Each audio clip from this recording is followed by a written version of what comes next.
Welcome. Thank you. This is Kara from Sift by Kara. Thank you for joining us today. I have such a special treat for you guys. I'm so excited. I have brought in four lovely ladies who I just love and adore, and I'm so tickled that they're joining me today for this Cakers Roundtable discussion. So I'm going to get to the introduction. I'll just start from my left here with Jamie Hoffman. Let's say hello, Jamie Hoffman. She's from Yuma Couture Cakes. Is that correct, Jamie? You got it, Kara. We just love you, Jamie. You have such a large following on Facebook. Everybody seems to love you as well. You do such beautiful cakes. Can you tell us quickly about yourself and how you got started? Well, I'm down here in Yuma, Arizona, and I started doing the fancy stuff like, we're all doing probably about 10 years ago, and been going ever since, just getting better and better and getting busier and busier. And I had one of my workshops yesterday, and man, that was fun. I want to do more of that. So. Oh, that's great. So if someone lives in your area, they can get a private lesson from you? Yeah, she was actually not from here. None of the ones that I've done have been. They've been coming from out of town, so. Well, that's awesome. Yeah. Keep that in mind, people. Keep that in mind. She does classes. Yeah. And then we have next up, we have Jess Jones from Jonesin from Cakes. And tell us where you're from. I'm sitting here in London, Ontario, and that's where I am. That's where I run my business, and I do it part-time as I'm a full-time chef. So I'm a busy, busy girl. Yeah. That's great. How did you get started with your cakes? Like, what started you on the road of cake decorating? I'm an actual artist. I do a lot of drawing and painting, and I wanted to find something where I could fuse my art with my passion for food and cooking. And I actually just stumbled upon cake decorating, and one thing led to the next, and the fire in my belly kept growing, and I haven't stopped. And I think I'm heading into my third year, so this will be my third year of caking. Oh, wow. I want to show people. I'm going to go back and show Jamie's stuff as well.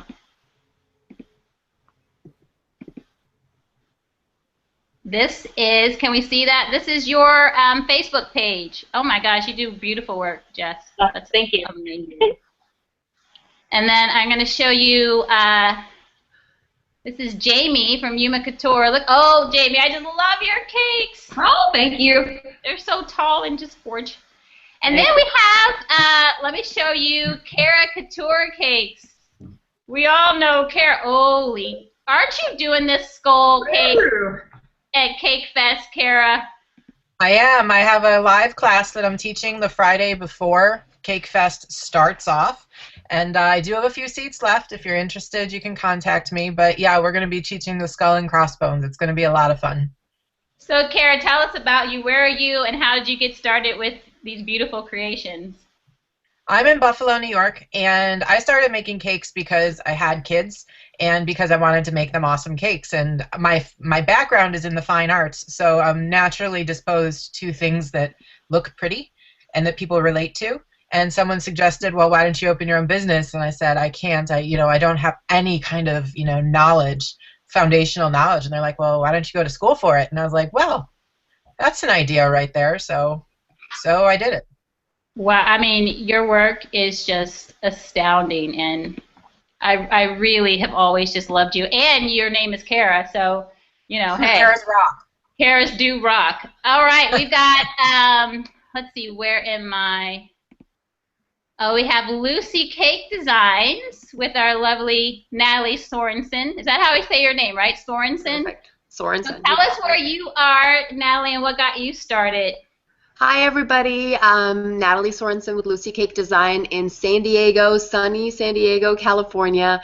I started, I love beautiful cakes. My mom, we grew up, she was making us beautiful cakes, and I was pregnant with my daughter and wanted to do the same. I'd actually always loved it.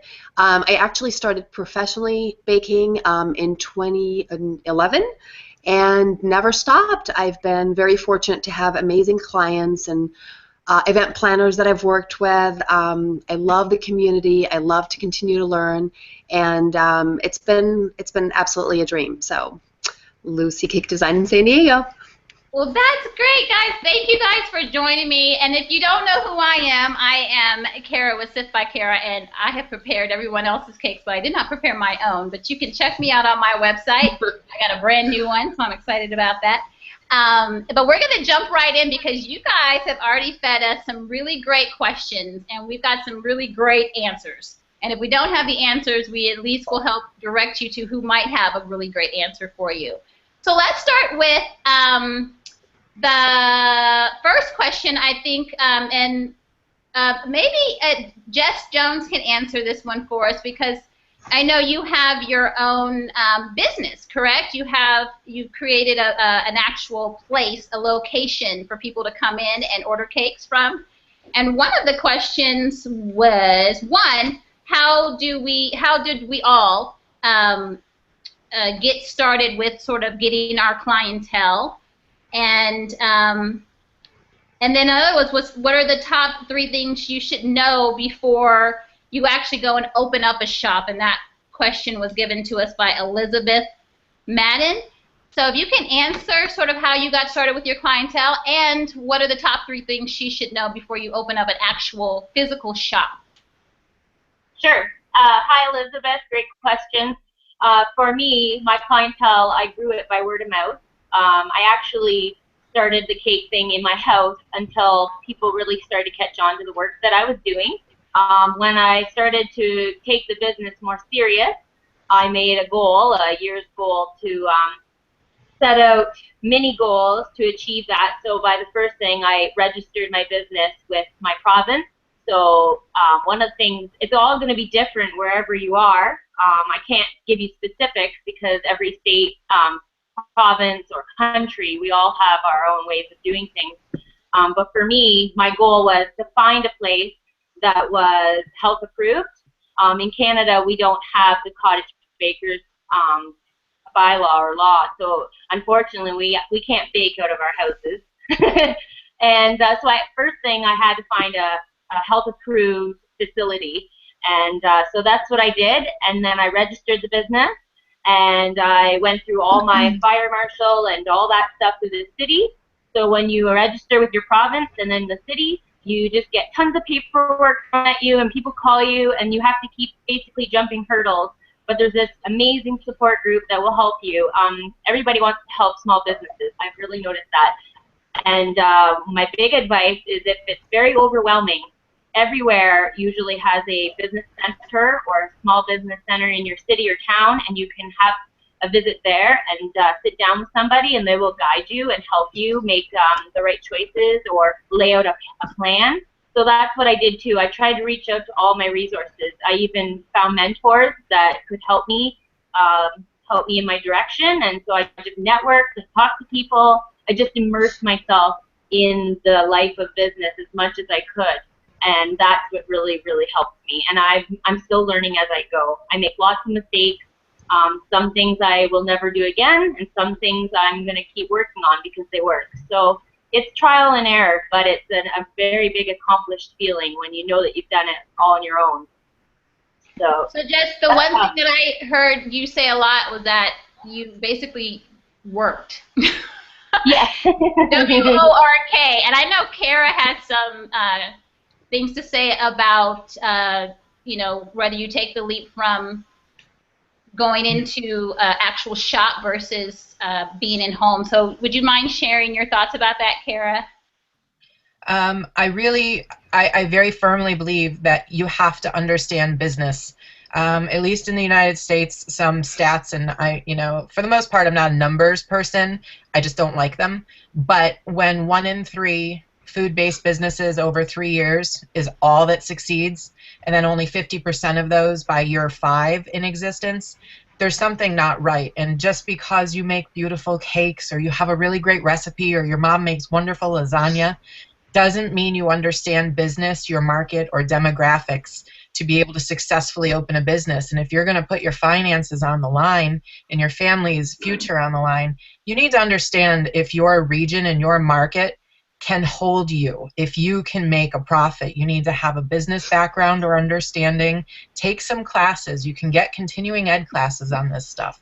My market, can't support me. I could not open my own shop here. It just won't happen. So I stay out of my house, but teaching is really what I want to do anyway, so it kind of works.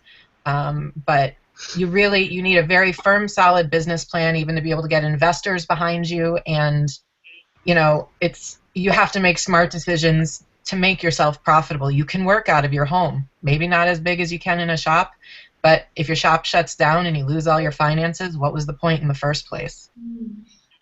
So I'm going to have Nathalie jump in on this too, because you actually have a business background, correct, Nathalie? Can you actually pinpoint 3 points?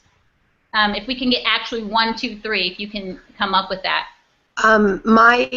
My most recent background before cake decorating was risk assessment. So I don't want to come into this with a pessimistic view. However, 3 things that are really, really important, guys.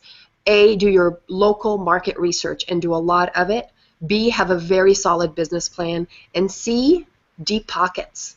Have the talent to support all of this, but make sure that you're researching your local market, and just like Kara said, does it support the direction you want to take your specific business? Is it a cupcake shop? Is it a highly, what are you going for? Market, sustain that before you put everything you have in it. And then, after all of that, put solid, hard work behind it, because anybody will tell you this business is a lot of hours, a lot of hard work, and good luck. Great, thank you so much, you guys. I personally, I have no desire to open up a shop. I'm in Los Angeles, and I could. I'm very comfortable in my home, and I think I'm going to stay there. It's very low overhead, so we'll stay with that. But if you do not have a cottage food law in your area, you will need to make sure that you are operating legally. So please make sure you check that. But let's move on to another question, shall we? Okay. Frosting our cakes, buttercream. What is the best buttercream to use to smooth your cakes? Is it Swiss meringue, Italian meringue, crusting buttercream, all butter-based American buttercream, ganache? What is your go-to method of choice? I'm going to pass this over to Jamie because, oh my gosh, she's buttercream queen if you guys haven't seen her cake. So give us your take on buttercream, please, Jamie. Well, I'll tell you what, and back that question about the crusting buttercream, I couldn't help with that. I made it, I think, 2 times in my entire life, and it just didn't work for me. When I started with Swiss meringue buttercream, just fell in love. It was pretty much right off the bat was the easiest to get smooth. It firms up, and most people should know a firm buttercream is, where it's at to get that fondant on good. You can put some pressure behind it, just like with the ganache. And it's not ganache. Sometimes, you don't have a call for that. So, I kind of use those interchangeably. But Swiss meringue is, I'm making pounds of that a week. It's just, that's what I do. That's my love. What do you think, Jamie, that makes Swiss meringue sort of better than a crusting buttercream, in your opinion, for your cake? Well, I don't want to say that it's better than something else that somebody else obviously loves, but so for me, it's better for me because I can just work a lot quicker with it. It tastes better to me. It holds up better. I don't have to wait for it to settle. I don't get bulges. I don't get the air bubbles and those those blowouts on the side. That just is just not something that occurs with it. It just doesn't happen. Well, it hasn't to me. And it's just what I've had in my hand for years now. It's just. And you are in Arizona, so it's really hot. How does the Swiss meringue hold up for you in such hot temperatures? Well, that's the thing. I work in air conditioning. If I'm going to deliver it, the car is air conditioned. Anywhere it's going to go is going to be air conditioned. So really, it's just not an issue. No matter how cold you have it in the work environment, the heat outside is still going to affect a little bit. And it just means working a little quicker, cranking the air down, using that freezer a little more. But as far as having to hold up, I just let people know, look, this is not something that goes and sits outside in a park, in August. So indoor venue, please. And that's about it. There's just really not any issues. So. Yeah, I'm with you on that, Jamie. I prefer Swiss meringue myself. I think the all butter in that, pretty much all butter-based buttercreams, they get really solid, and so I use my refrigerator, my freezer a lot just to keep it solid and keep it workable. Cold cake, in my opinion, is the easiest. Absolutely. So I have to work with cold cake. Yes, cold cake. Let's get Nathalie's take on what's your favorite buttercream to use? For me, it's meringues, Swiss meringue, Italian meringue. They are incredibly smooth, beautifully polished. You can lay fondant on them very easily and still have those crisp, gorgeous edges. And they hold up really well because, again, 100% butter goes in it. That's my preference for taste and for workability. I also like ganache. And what about you, Kara? I'm on the meringue train.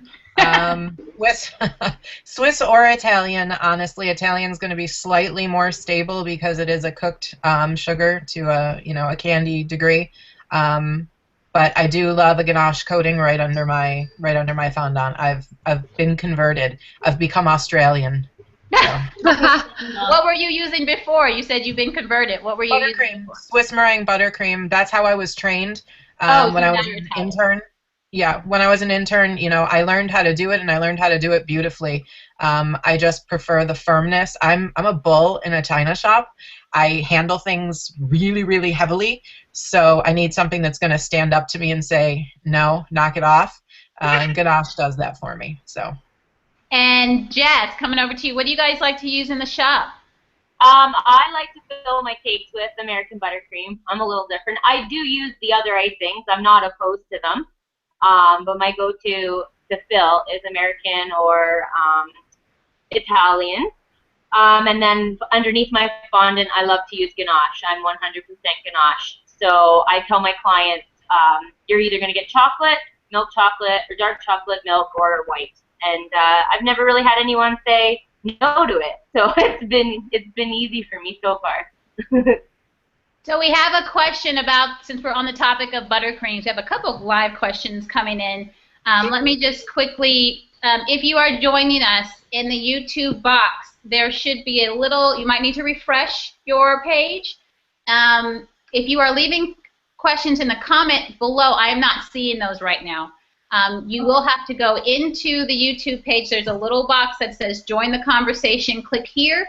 You will click on that, and it will pull you into another room, and you'll be able to type in a question live. Again, if you are asking questions under the comment bar, I'm not seeing those right now. We'll see those later. But we do have a question that came in about buttercream, so raise your hand if you want to answer this one. It's from Susie Mendoza. Hi, Susie. We love Susie. Yay. When working with meringue buttercream, what do you suggest to prevent cracking that occasionally occurs from the cold and structure? I've never really had that happen, so I don't know. However, it has happened when I've done ganache, and I will just either add a little more ganache, or if it's buttercream, I would just use a warm, clean finger and warm up that crack and just sort of melt it back together. But I actually really never had that issue. Has anybody on the panel had that issue and have an answer for her? Wait, is Jamie talking? Go ahead, Nathalie, go ahead. My question would first be, is your board stable? I have not gotten cracking, but the only times that I've ever had anything, I haven't had cracking from the buttercream, but I have had unstable boards that have caused my cake to crack. Is that possibly it? Okay, so we'll wait for her to reply. Susie, if you want to answer that question. Again, I have not ever had that happen with buttercream, so I don't know. I know someone else had a question too about crusting buttercream. Adriana Castillo. My concern is about crusting buttercream. Why would my buttercream crack when it dries? I hate the fact that when it's time to move or set over another tier. It's so fragile. She uses the high ratio shortening and butter. None of us on the panel use that, from my understanding. We don't use shortening in our buttercream, so I don't think any of us are really qualified to answer that question for you. So head on over to Design Me a Cakes by Edna De La Cruz, because she uses that buttercream or a buttercream similar, and she would have some really great answers for you, I'm sure. And she also teaches and does tutorials on her YouTube, so check her out and ask her. Okay. Susie Mendoza says she doesn't believe her boards are unstable, but she can't rule that out. So check on that, Susie. Maybe a thicker drum, possibly. We have a question for Kara from Valerie Townsend. She says, and this will also go into another question, and maybe you can help us with that. Valerie asks, what advice would you give to a person that is very good at designing, however, not very good at drawing? I would say, and actually, it's amazing that you said this. Jamie knows it. I have a blog post coming up in a few days, actually, that's going to be addressing this exactly. It doesn't matter. Honest to goodness, I know some amazing cake decorators, and some of them will be on the blog, who can't draw worth poop. Their stick people need help, but they get something on paper just for a basis, and they conceptualize in their head. Yep, there she is. But they're able to translate. So long you're looking for your end product, and however you get to that end product is fine. There is no one right way. Please follow my blog, subscribe to my newsletter. You'll get an automatic notification in your email when I post it. But this upcoming Monday will be our first installation of how cakers actually go through this process, because everyone's different. Oh my gosh, you couldn't be more on time, Kara. You could not be more on time. So it also goes into another question, since we're on this topic. Laura Baggett, please forgive me if I said that wrong. How do you start your designs? You start with paper, computer programs, and where do you look for your inspiration? We'll start with Jamie and answer that question. How do you start your designs? Are you a paper, computer program, and your inspirations? Okay, well, look, while Kara was answering that previous question, okay, this is as detailed as I get with a sketch, okay? This is it. And, you know, and sometimes I'll make a joke and I'll put up, you know, the finished cake and then the little sketch that I drew. And, you know, over the years, I've just gotten to the point where it's like, you know, do you trust me? This is a peony. This is going to be a scrolly M. That's it. I'm not going to spend a whole lot of time drawing something out. You know, I'm not. That's not where my skill is at. I just need to do good enough to, you know, get people the idea. And I would hope at this point, after this many years, they can trust me. So it's been working so far. And where do you get your inspiration from, Jamie? I will ask them, you know, I was just scrolling through an email right now, somebody that's looking for a wedding cake, and they didn't give me any ideas. So when I reply to them, I'm going to ask them for a few things. I'm going to say, do you have any cakes that you like that I can look at to get some ideas from? What are the main things on this design that you like? And then I'm going to ask, how about your invitations? Is there anything really stand out about your invitations? A design on that, a flower, a font style, because I really like to paint. So if I can translate a font style, so, you know, and on, jewelry, the dress, anything personal. And you always incorporate all that stuff. You do a great job with that. Let's move over to Jess. And where do you guys start your sketches? How do you get started in inspiration? I'm a big texture girl, so if you can bring me samples or swatches, colors, those things really get my creative juices flowing. So I like to see patterns and feel things. So those things help. I'm a big Pinterest girl, so I'll go on Pinterest, or I will just Google pictures, like color ideas. Palette Design Seeds is a really great website that I use frequently. What was that again? Say that one more time. Designseeds.com. And that's a great website for finding palettes. and getting your colors right, and just tinkering around with different color combos. Those things really get me. And like I said, I do draw, so if I have to put it down on paper for my clients, I can do that. But I like to visually, or sorry, I like to explain to them just by talking and really throwing out those ideas at them. And it seems to work. So once I get them visualizing it, then we come together. All our ideas come together. That's awesome. And just real quickly, because you've already given us a lot of information, Kara, what inspires you, and do you use fancy programs? Or I rarely use fancy programs. With having a fine arts background, I'm more prone to a pencil and a piece of paper. But that's the very last step of my process. If I have any kind of leeway whatsoever for inspiration, I look at everything online that is not cake. I never look at cake for inspiration, and I can't emphasize that enough. Don't look at other cakes. Look at anything but. I agree. Yes. I agree. Agreed. Yeah. Natalie, what about you?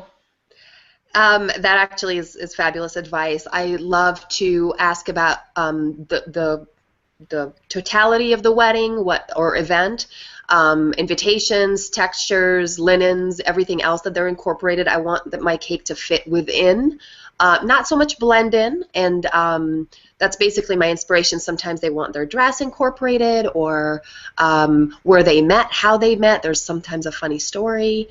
All of that plays into it. Yeah, I agree, ladies. I agree with Kara really about don't look at another cake, because it's just, I'll tell you, my favorite cake so far is this one. If I can get it to pull up here. It was based off of an invitation, and I just chose one pattern for the bottom tier, another for the second, and it turned out to be literally one of my favorite cakes, and it's all because I didn't look at someone else's cake. Yep. Gorgeous. So, oh look, I was able to get my pictures up anyway. Yeah. Well, great. That's a great question. We actually have, let me look at the live questions. Valerie says to Kara, thank you very much. That was very informative. Please provide your blog information. And she says, thank you to all of us for our educational views. Thanks, Valerie, for tuning in. So I'm going to move on to another question that was given by Pam Holloway Clayton. She says, work-life balance. And I'm going to tell you guys right now, I have a 4-year-old who is upstairs screaming at me at this very moment. And work-life balance is, it's chaos, and you just sort of figure it out. So I'm going to pass this on to Natalie, who has 2 kids too, so please give us your take on work-life balance while I go shut my child up. Okay, I'll be right back. I will try to be brief. I have a 2-year-old and a 4-year-old, and you kind of pick your battles. I feel like my biggest challenge was saying no to jobs that I really wanted, creatively. I just really wanted, and sometimes, my children and my family come first, and I do balance it with basically scheduling myself. I work out of a commercial kitchen, and I schedule myself in a way that allows me to be a mom, be a wife, be part of my community, and at the same time do what I love. So I feel like, really, as badly as we want some of those really wonderful creative jobs, sometimes choosing, picking your battles, has been the best way that I've been able to do it. And kind of what Kara said, chaos, it happens. You just have to deal with it, and you have to have a support system. If you have a spouse that's helpful and supportive, that's huge. Very much. Kara, give us your take on you have 3 boys. Yeah. I have 3 boys, 2, 7, and 9, and I also have a 36-year-old one that I married.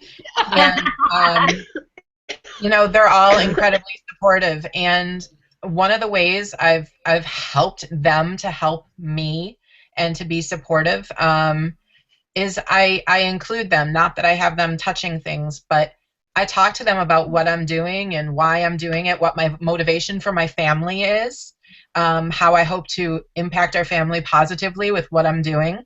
And I also talk to them about, the importance of what I'm making and that I'm giving it to someone and that it's to help celebrate an occasion. And oftentimes when they understand that and they understand that it's something special and that it's going to help the family and do something great for someone else and make them feel good, they settle it down, and sometimes they give you a few extra minutes of work time or just of calm time.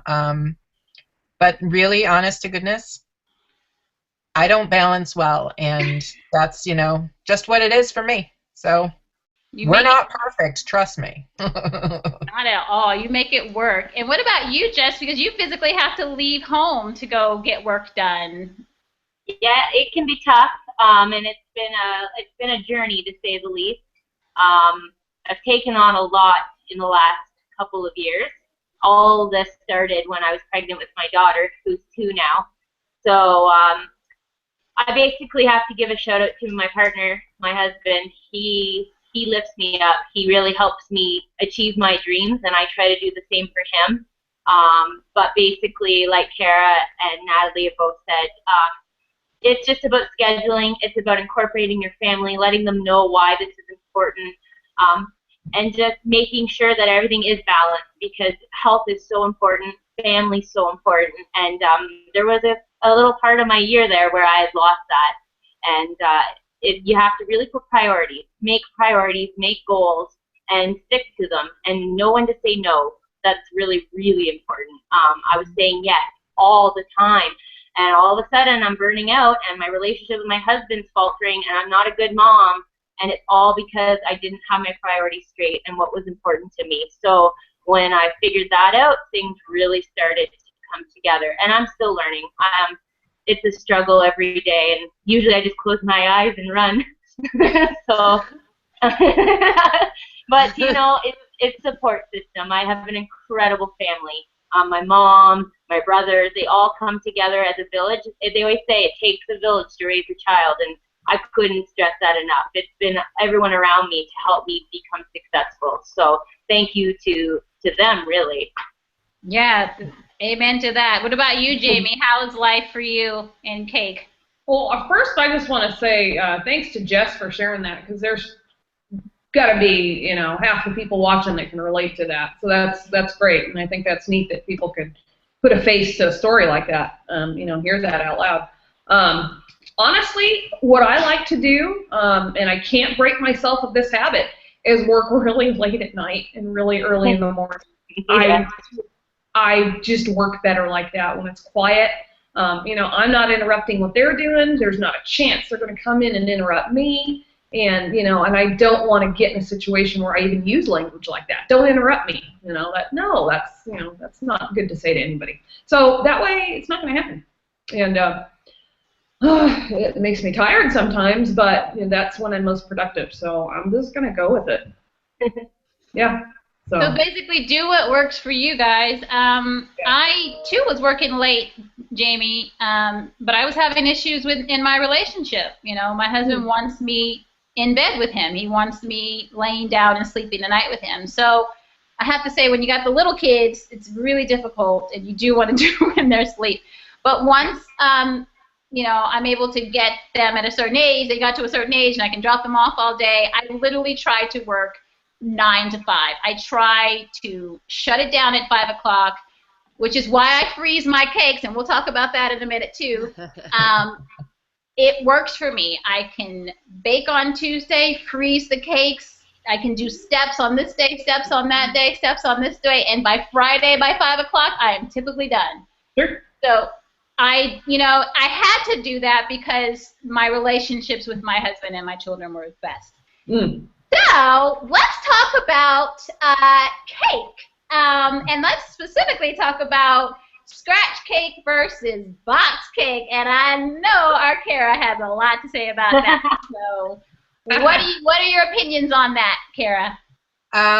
If you're baking for your family or because you just want cake, I grab me some Betty Crocker sometimes, but a lot of that is nostalgia for me. And I will openly admit, I do kind of like cupcakes from the grocery store.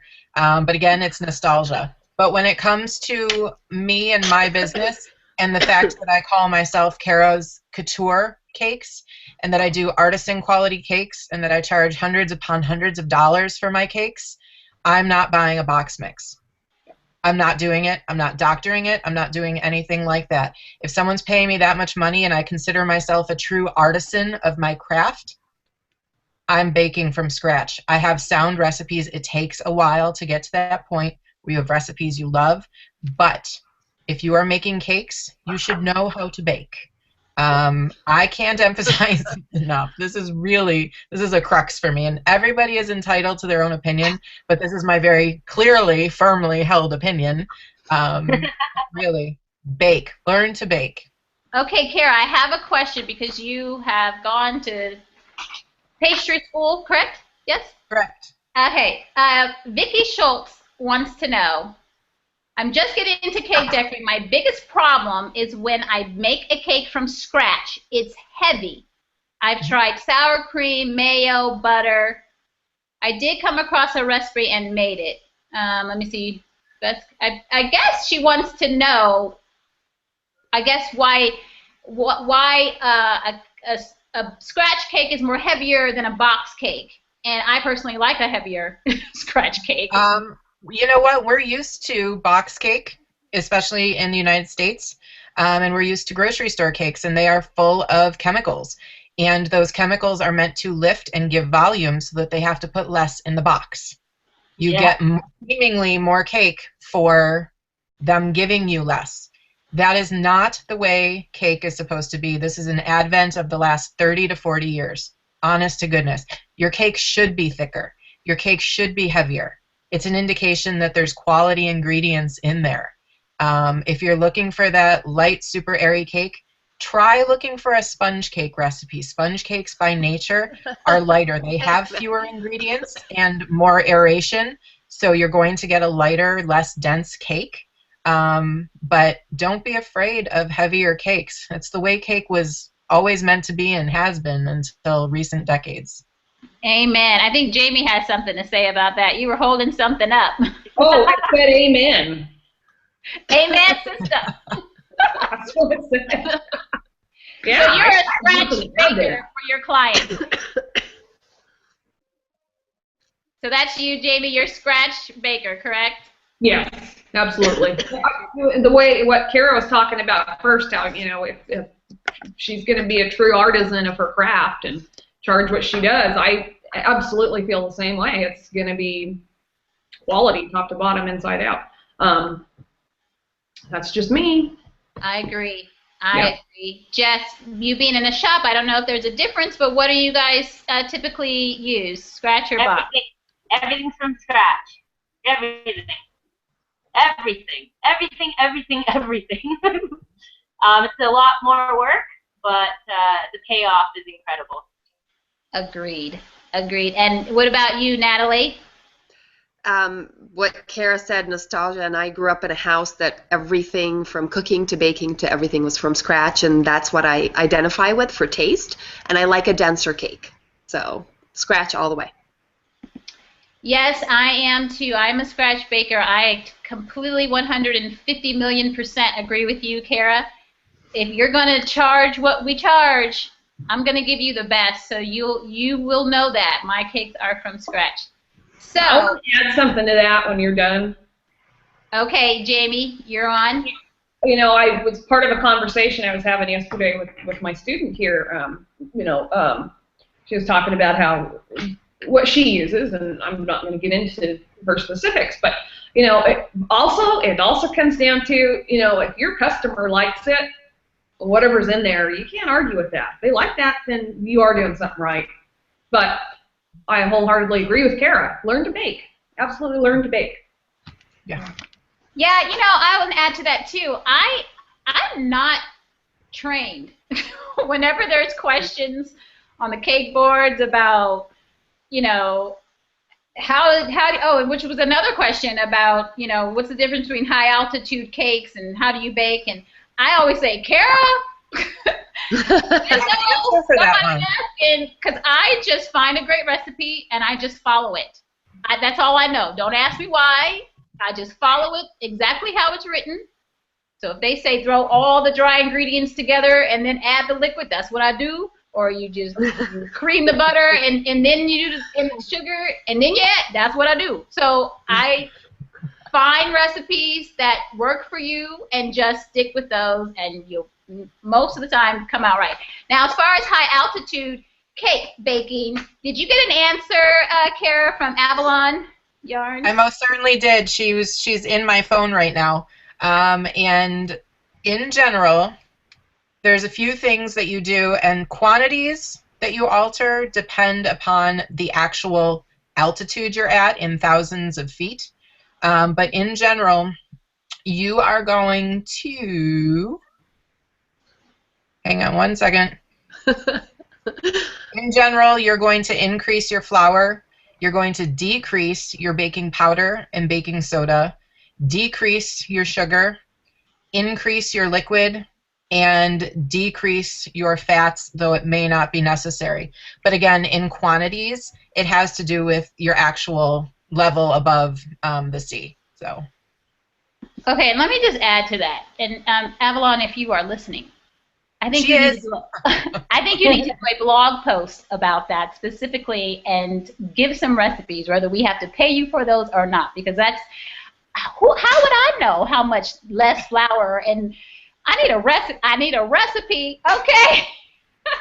All right, we've got some more questions, guys. I will say that we're about 15 minutes away from ending our session today. Our Jess Jones might have to leave us because she has to go back to work. I'm okay. It's okay. Okay, great. If we don't get to all the questions today, guys, I think we're having fun, ladies. Maybe we'll do this again. Okay, I'm for it. Let's get to another question. It's from Elizabeth Madden again, and she gave us a live question right now. And she says, my question, let me pop it up here, is about what do you tell a client when they bring a cake that they found on Pinterest and they say they want it to look just like this? Oh, can I answer this? Oh, yes, Jess. This is what I say. I always make sure my clients know that I do original works of art. So if somebody literally asks me to replicate a cake to look the exact same, I will say I will take elements from the cake, but I will not make it the same, because as an artist, it's our goal to be original and be different, and you want your customer, your client, to be really proud of that cake too, right? So I always like to try to get them to incorporate their taste. So I say, why don't we take those ideas, but you give me your spin. What do you want to see? And usually after I start talking to them, they'll come around full circle. Anyone else want to jump in that? Jamie, I know you've got some words about that. Oh yeah. You can see that variation of that question all the time. Well, they just want this Mickey Mouse cake. They just want this SpongeBob. They just want, this exact one with this gold and this. Talk to us, Jamie, about that, because the whole copyright issues and stuff. You have I don't know how you do it, but you figure out a way of giving them what they want, but not being a copyright issue for you. How do you do that? Well, okay, background scenery. And you know what? I'm not going to declare that I'm 100% right with this, but it just seems a little less offensive in my eye. Okay, so let's say somebody wants, this is my favorite example. They want an Angry Birds cake. Okay, well, without doing, little yellow bird and the black bomb bird and, so in your face with characters. Take the time to open the game up and look at the background scenery. That stuff is so rich. It has, the levels, the background scenery, the stars and the planets in that particular game, or when they're flying through the air and whatever, those worlds. I mean, I could make 50 cakes on those themes without ever touching a character. And if they want to put a little toy on it, great, bam, we're done. But all that creativity to be done just with the themes, the scenery. It's so rich. So that is That is really great advice. Natalie, what do you say about the Pinterest? You know, I want everybody to, if you're starting out and you love a cake design and you want to replicate it, I think go for it. It's not the end of the world. You're still starting out and you're working through it. But you get so much more satisfaction from actually creating something. So taking elements of whatever it is that you're, you know, your cake recently, Kara, that you just put up, Alice in Wonderland. That's a perfect example of something that is completely recognizable as what it is, without in my face having an Alice, which I love to sculpt the little people, trust me, but without actually sitting her on the cake. And I absolutely and the artistic value of it is so great. Of recent, I got a Pinterest request, or I think they got it from Pinterest, of course, one of Jamie's cakes to replicate exactly. And although she very graciously gave me permission, I still had to do something. I changed up one of the tiers, and I added a few things and omitted a few things just so I feel that I did something a little different while giving my customer what they wanted. So a lot more satisfaction in actually putting your personal spin on it. If you are producing a custom cake, if you're advertising a custom experience, give your customer a custom experience. Sit there and design. That's what they're paying you for. However, if you're mass producing cakes and they want a design, don't beat up yourself for it. You just go for it. Do it. It's fine. Most cakers will give you permission to do that, and they're happy to see their designs out there. And a lot of them will celebrate your cake as well. And then, again, do what works for you. But it's not the end of the world if you copy. Ask for permission. That's polite. And then work up to coming up with your own original designs that people may want to copy. I agree with you, and we'll move on to the next question. I just want to say there have been times, pressed for time, I have just copied a cake. Cheers. Especially if it's a really great cake. Like, Kara, I'm just letting you know right now. I'm going to be asking for permission if somebody wants to duplicate your beautiful, gorgeous cakes. But, like Natalie said, don't beat yourself up if you can get permission, because it's just polite. Otherwise, just make the cake, and at the end of the day, it really is about feeding your family, and you need to get that check. So, Can I add to that real quick? Jamie, is that you? Okay. Yes, you know, and there's also the point of, are you, if you're in business, what are you doing turning away cakes anyways?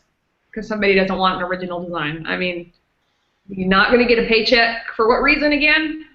Yeah. Get your money, but if you can convince them, because you have time and you want to design, do that. Yes. Okay, let's move on to some questions. Oh, and I'm going to throw this one to Kara. Hello from Mexico, from Mima Soria. Hello, ladies. What has been your most challenging project, and what would you have done differently, and would you do it again? Most challenging. I would honestly have to say it was my my Endless Sea cake that I did for the Thread Cakes competition recently. That was really something. What's that? Was it the lady? The girl's bust, yep, with the colors everywhere. I think I took on that design very specifically to challenge myself and to push myself. A lot of the reasons that I use these competitions and these kinds of fun things to do is to force myself out of my comfort zone. It was the first time I had sculpted a face, and faces and human body likenesses are like, when I was in when I was in art school, when I went to fine art school, I avoided everything having to deal with the human body, and I still do. And I knew I had to break out of that. So I really studied. I studied faces. I studied them from all angles, and I pushed myself a little bit with my gelatin work. I wanted to see what else I could do with it. And you know, that was all cake, which was daunting, even the face. But you know, what would I do differently? I would have won the freaking competition. No. What would I have done differently? You know what? I don't think I would have done anything differently at this point because it was a learning experience, and because honestly, failures teach you more and are far more valuable when you're doing things to push yourself than successes are. Successes feel like, all right, I got it. Well, where do you go from, all right, I got it? You have failures, you learn weaknesses of materials, you learn strengths, you learn where your weaknesses are and where you need to grow, and your mind is wider after a failure, even though it kind of feels crappy. It's the best thing. Failures have been my best friend in cake and in art. Amen. We have time for one last question, guys. And maybe everyone can chime in on this one, and then we'll end our program. And I hope to have you guys back again so we can finish some of these questions that maybe we didn't get a chance to answer. This has been a lot of fun. So our last question is from Corinne Coppola, or Coppola. Sorry, I'm bad at names, y'all. Probably Coppola. Coppola. Okay. What is the first most important thing a new cake decorator needs to know? My answer, in the short version, is how to bake a cake from scratch. Nathalie, what's your answer? Definitely the basics, but I don't want to be long-winded, but continue to learn, guys. There's so many resources out there. I didn't have all this when I was starting out. There's so many tutorials, and whatever you can do to continue to learn. Bake your cake. I'm going to go to the next level, make amazing frosting, and know how to, the canvas, in my opinion, if I had to pick one thing, make that clean happens to be an amazing expert at clean canvas. Check out her. That would be something that I have to really plug in here, because when you have that clean canvas, anything that you put on from that point, even if you leave it at that, would be gorgeous. So. And Kara, your thoughts on the first thing one should know? There are no shortcuts. Stop trying to look for shortcuts right off the bat. No shortcuts. Amen, sister. You got a lot of amens today, Kara. Jamie has a button. First thing a new decorator needs to know. Was that for me or Jess? Jess. Okay. Oh, okay. Brush the ego off. We're all new, and it's important to really listen to your mentors, listen to the people around you, and take it all in. Really immerse yourself. Get right in there and let yourself learn. Be, like Nathalie said, lifelong learning, and really take advantage of all the resources we have today.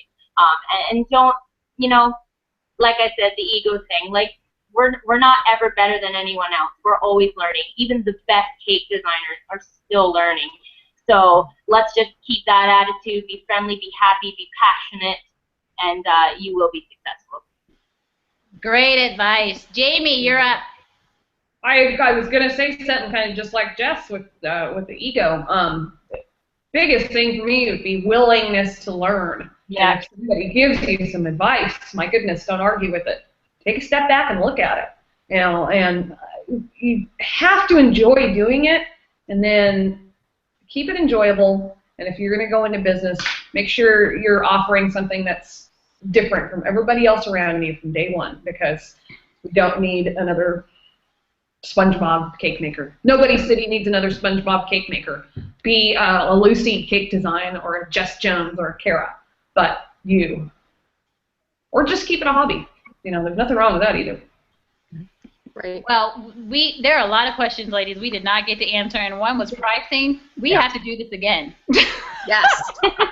There's so many more questions. So we are going to do this again, and we'll figure out when we're going to do that. I will say, going back to the question of what's the first thing one needs to know in cake decorating, you guys are lucky today, at least for the next week, because myself, who has tutorials, and Kara from Couture Cakes has tutorials.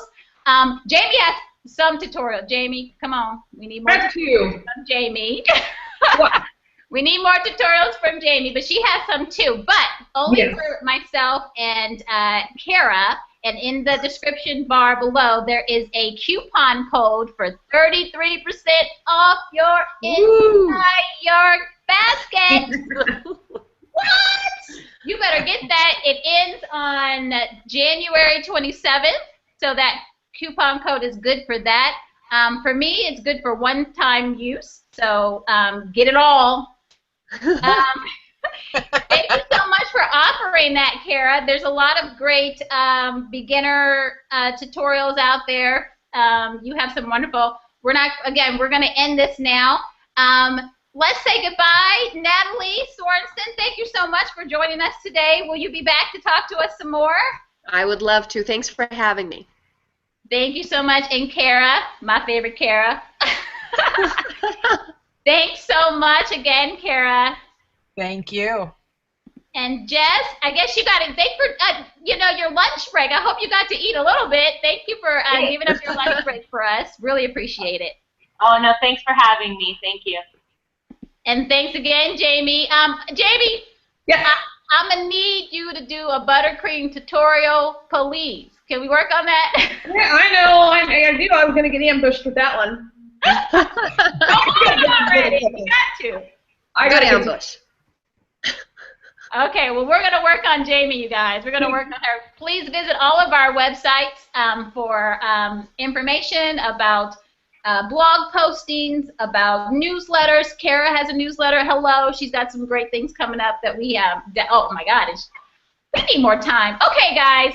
Please go follow everybody. You'll be amazed at all the information that they're giving away for free and some paid. Remember the 30%. And until next time, happy cakey. Join us on Facebook at Cake Noobs, C-A-K-E Noobs, N-E-W-B-S, and we're there. We're your admin team over at Cake Noobs, and we'll be happy to answer questions.